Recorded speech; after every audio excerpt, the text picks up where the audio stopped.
if we're interested in achieving our full potential and growing to the extent that we're capable of, and or we're interested in supporting other people to do the same, then a key aspect of that is becoming more self-aware, actually knowing ourselves better and being open to who we are so that we can change and expand and grow. A really useful model to help us in this is what's known as the Johari Window, developed by a couple of psychologists, Joseph Luft and Harry Ingram, way back in 1955, but still a really useful model. As the name suggests, we've got a window with 4 panes. We've got the open window, which refers to those bits of us, those parts of us, those behaviours, those actions, those thoughts, if you like, that are known by us and are also known by others. So it may be, for instance, that people know that punctuality is important to me. They know that, I know that. We've then got an area that's known as the blind spot.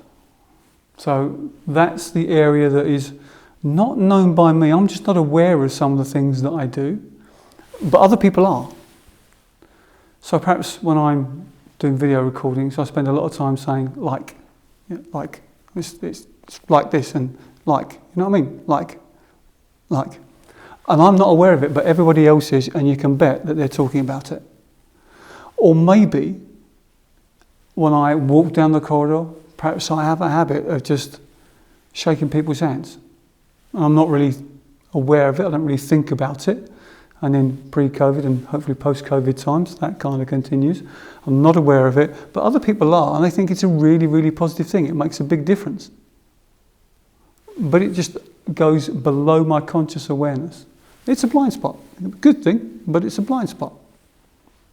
We then have what's known as the hidden area.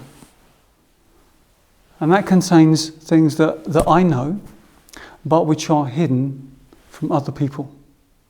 So it may be that absolute fear that I've got, that, do you know what, I'm really not good at this. I have no idea what I'm talking about, and everybody's going to figure it out really very, very soon. And I've got to keep that hidden as much as I possibly can. I've got to stop that from happening. Or maybe I've got a dream. Maybe actually I really, really want to become a landscape architect, and I've always wanted to do it. But I know that if I were to push that and to say that, people might laugh at me. Or it might cause a change in my home circumstances where there's no money coming in. And so I won't say it because it's just going to be too disruptive, it's just too difficult. And keep it hidden. Keeping part of me hidden. And the final quadrant, unknown to all. Other people are unaware of it, and so am I. Bits of me that are completely below conscious awareness. And often contained in here are those drives, those unconscious drives that make us behave and think and feel in the way that we do, but we just don't know why that's happening. I guess Donald Rumsfeld would say, there are things that we know that we don't know, and there are things that we don't know that we don't know, and it's that latter category that come in here. Now, having the windows all very well and good. We might think about some of the aspects of our lives and where they fit into some of these windows, and actually just asking the question can be helpful to shine some light. But what we're really looking to do is, as far as we can, to expand this open area, to expand it as far as we can by pushing into the area's blind spots. Now, how do we do that? Well, we do that by being open to feedback, by actually looking for it, not just waiting for it, not just waiting for it and fearing it, but welcoming it, looking for it, seeking it. That requires a degree of bravery. It also requires an environment that we feel safe and secure in. But if we get feedback that's constructive, that's designed to help and not to hurt, that's specific, it's focused on behaviours that the person, in this instance I, can actually change, that's limited to the amount that I can process and not too much, and it's clear and it's focused on the positive, then feedback is an incredible, powerful agent for change. And by doing that, we're open into that blind spot. I can be strong enough to accept that someone might say, David, when you talk, you say like a lot. And frankly, it's really irritating. If I'm open to that, I'm secure enough in myself to hear that, I've now got a choice to do something about it.